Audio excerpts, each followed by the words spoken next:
मंच संचालक महोदय जी और बैठे हुए तमाम गुरु भाई गुरु बहना को मैं कोटि कोटि नमन और प्रणाम करता हूँ। इस प्रणाम को स्वीकार करें।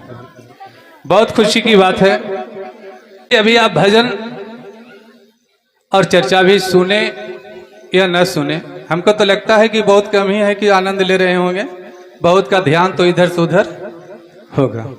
ठीक है, आप सुने हैं कि समय सबसे बहुत कीमती होता है, वो किसी रुपया और पैसा से खरीदा नहीं जा सकता है। लेकिन समय रहते हुए जो व्यक्ति अगर लक्ष्य बना ले कि हमको मंजिल तक पहुंचना है तो अवश्य पहुंचेंगे, और नहीं तो रास्ता तो अनेक है। बिंदु का नाम सुने होगा, जो केंद्र है, एक पॉइंट होता है, उसमें अनेक रास्ता बनाया जा सकता है। अब कहां जाना है आपको, इसलिए मनुष्य का जो तन होता है 84 लाख में सबसे श्रेष्ठ होता है। 80 लाख में मनुष्य का जो तन होता है वो श्रेष्ठ कहलाता है। देखिए उधर पीछे में गाय बंधा हुआ है, देख रहे हैं सब कोई। हम लोग को प्यास लगा हुआ था, दीदी पानी दे रहे हैं आपको पीने के लिए, प्यास को बुझा रहे हैं, और वो प्यासा हुआ है लेकिन उसको जल्दी कोई पानी देने के लिए तैयार आप हम नहीं होइएगा। क्यों भाई? उस पर ध्यान नहीं है आपका। अब कहिएगा जो मालिक है वही काम करेगा, तो वो जो मालिक वही काम करेगा तो ये भी मालिक वही काम करेंगे जिसको इनके शरण में रहिएगा।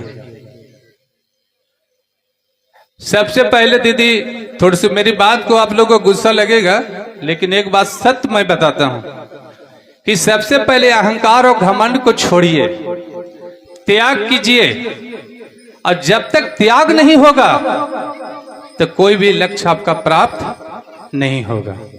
चाहे आप बड़े को सम्मान करना सीखिए या ना सीखिए, सीखना तो बहुत जरूरी है, और जब तक आप सम्मान करना नहीं सीखते हैं, शिष्टाचार नहीं बनाना चाहते हैं, तब तक कितनों भी भगवान के पीछे आप रहिएगा ना, खूब 100 रुपया का अगरबत्ती सेंटेड वाला जलाइएगा तो उससे कोई बेनिफिट नहीं मिलने जा रहा है।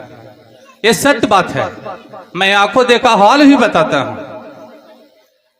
और जब तक अपने से बड़े को, माता पिता और गुरु की सच्चे दिल से सेवा आप नहीं करते हैं, तब तक को आपका फायदा भी होने नहीं जा रहा है। इसलिए कि माता पिता गुरु वो तो हैं, तो कल आप भी बनना, माता पिता अभी बनिएगा।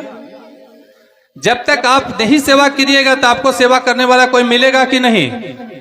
नहीं ना, कि हाँ, नहीं मिलेगा ना। जैसे एक विद्यार्थी को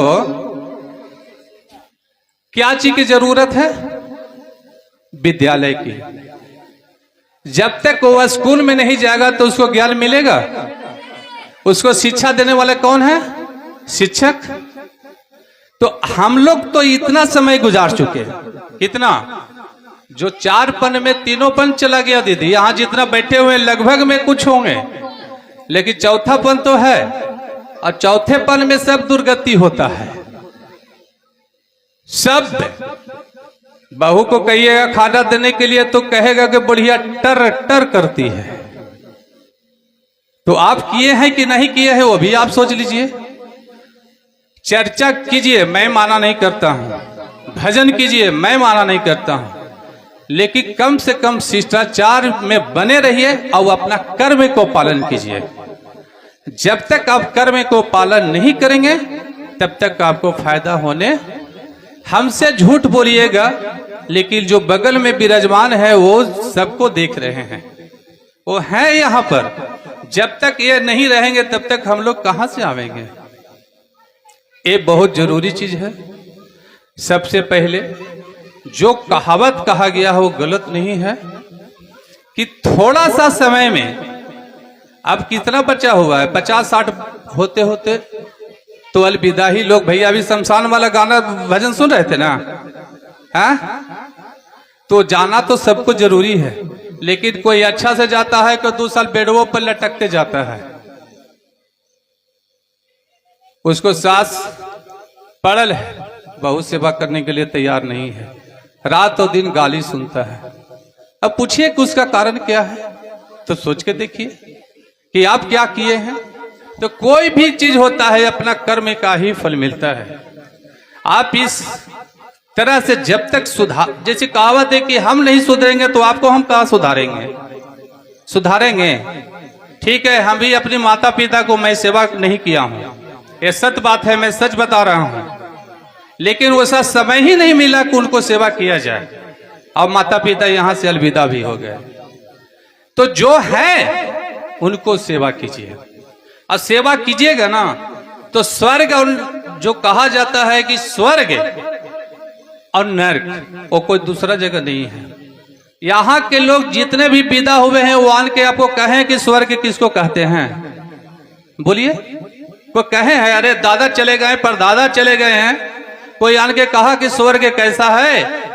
नहीं, स्वर्ग वही है जो अपना परिवार में मिलकर, जो आधा रोटी मिलकर भी खाता है और प्रेम से रहकर सब परिवार को पालन करता है, वही स्वर्ग है दीदी। उसका बच्चा पालन अनुशासन को कर ले, शिष्टाचार को अपना ले, एक बेटा को आगे आज्ञा का पालन कर ले और एक बेटी भी आज्ञा का पालन करने, तो उससे बड़ा शिष्टाचार हो कुछ नहीं होता है। अगर वही बेटी थोड़ा सा गलत कर ले तो सोचिए कि आपको क्या होगा। कितना बच्चा दो चीज दर्द होता है दीदी, एक मंदिर को पूजा करने में, देखिए मंदिर के पूजा करने में कितना कष्ट होता है, और एक बच्चा को पालने में।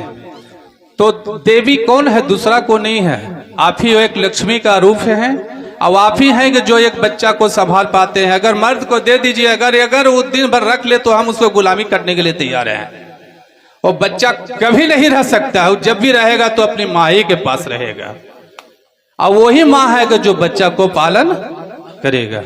सोच लीजिए। तो जो कर्म कहा गया है, कर्म को निभाइए। थोड़ा समय के अभाव के कारण, देखिए दीदी ये भी बात सही है, जब तक मन संचालक महोदय जी के आदेशानुसार ही हर कार्य को करना चाहिए। अवहेलना कीजिएगा तो अच्छा बात नहीं है। समय को बंधन है, बंद के रहिए, और जो कहा गया उसी को बात मानिए। तो बस अंतिम क्षण में मैं यही कहूंगा, खुश रहिए, निरोग रहिए। निरोग रहिएगा तो हर काम पूजा पाठ कर सकते हैं, और निरोग नहीं रहिएगा तो कोई कार्य नहीं होता है। काम सबको करना है, चाहे 50 बरस का हो या 70 बरस का हो, जो भी बनता है से अपने हाथ को चलाइए, पांव को चलाइए। व्यायाम करने के लिए कहा गया है, हाथ पांव सही सलामत रहेगा दीदी तो आप अच्छा काम करेंगे, पूजो पाठ में आपका मन लगेगा। और न तो खटिया बिस्तर पर रहिएगा तो कौन भगवान का नाम लेगा, बहु गालियों दीजिएगा। तो उसी तरीका से है जो मैं कह रहा हूं, थोड़ा सा बात अच्छा लगे तो थोड़ा सा अनुकरण कीजिएगा। प्रेम से बोलिए हर हर महादेव।